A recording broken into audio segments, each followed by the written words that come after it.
ভাইরে ভাই, আজকে কি খেলা দেখলাম এটা, হ্যাঁ, ইন্ডিয়া বাংলাদেশ। ও সে একটা কঠিন খেলা চলতেছে, যুদ্ধ চলতেছে খুব আর সামসু। তো যাই হোক, ওইটা আসলে বড় কথা না। বড় কথা হইলো যে 10 ওভারে যে রানগুলো আইছে, সংগ্রহ আইছে তাদের 80 রান। আমি তো মনে করি যে অতি ফার্স্টে যখন বিরাট কোহলি এবং রোহিত শর্মা এই দুইটা যখন ওপেনিং এ নামলো, তখনই তো আমার আত্মার পানি নাই কাম হইছে। এই দুইটা যেভাবে প্রত্যেকটা ওভারে 6 মারতেছে, 4 মারতেছে, প্রত্যেকটা ওভারে 10 করে 11 করে রান রেট নিতেছে। তো আমি তো আশ্চর্য গেছি, আল্লাহ যেভাবে রান চলতেছে এভাবে তো চলতে থাকলে রান আপনার 10 ওভারে যাইব 100। 10 ওভারে 100 রান করবে। সেই দিনকে আফগানিস্তান লোক খেলছে, তারা কি 11 ওভারে 100 করছে। আজকে বাংলাদেশের লোকে 10 ওভারে 100 করবে। তাহলে রান রেট টোটালে কই যাবে? আপনি 200-এর কাছাকাছি, 180-90 এর। আফগানিস্তান লোকে 181 করছিল। দেখছেন না আপনারা খেলাটা? আজকে তো বাংলাদেশেরও ছাড়াই এলাম, যেভাবে খেলতেছে কোহলি।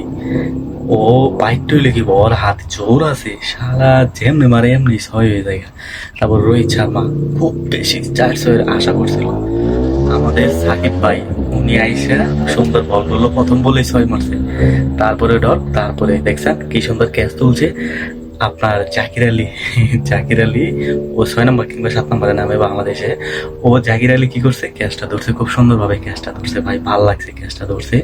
অনেক উপরে কিন্তু উঠছিল বলটা, তারপরে ধরছে। তারপরে কি হলো, তানজিম সাকিব, আমাদের তারিয়ালা ভাই, উনি যে মানে উনি উইকেট পাইলে মনে হয় ওর শরীর থেকে, চেহারা থেকে একটা পাওয়ার আসে অটোমেটিক।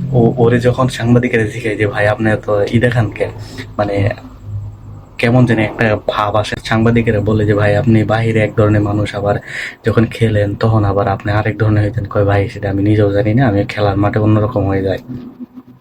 আসলে ওনার একটা দেখেন, আপনি প্রত্যেকটা খেলার ভিতরে দেখেন, উনি যখন উইকেট পায়, ইয়াস ইয়াস, আমার কাছে খুব ভালো লাগে। আর ও যে বলটা করছে বিরাট কোহলি, দেখছেন আব্বা লাইনে একদম ইস্টার্ন মিডিল ইস্টার্ন সব উড়ে আলছে বিরাট কোহলি। এরপরে কি নামছে দেখেন না, ওই যে সূর্য ভান্তাম কি জানি একটা নামছে, ও নামছে। ও নাই মেরে 6 মেরে আলছে, মাথায় নষ্ট মাম্মা। শালা কোনো কথা নাই, নাই মেরে 6 মেরে আলছে। পরে কি এলো, ক্যাচ আউট হয়ে গেল।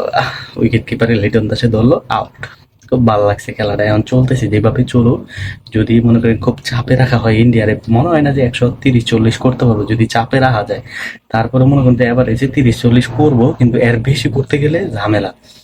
বাংলাদেশের জিতা খুব কঠিন হয়ে যাবে ইন্ডিয়া দল খেলতে খেলে, জিততে গেলে, ম্যাচ জিততে গেলে। তো আজকেটা যদি জিততে পারে বাংলাদেশ এবং সামনে আফগানিস্তান, এই দুইটা জিতলে সেমিফাইনাল 100% কনফার্ম। আর আজকেটা যদি ঠকে তাহলে সেমিফাইনাল আর যাইতে পারবো না, বাংলাদেশ বিদায়। তো খেলাটা দেখি আরো সামনে কি হয় পরের 10 ওভার।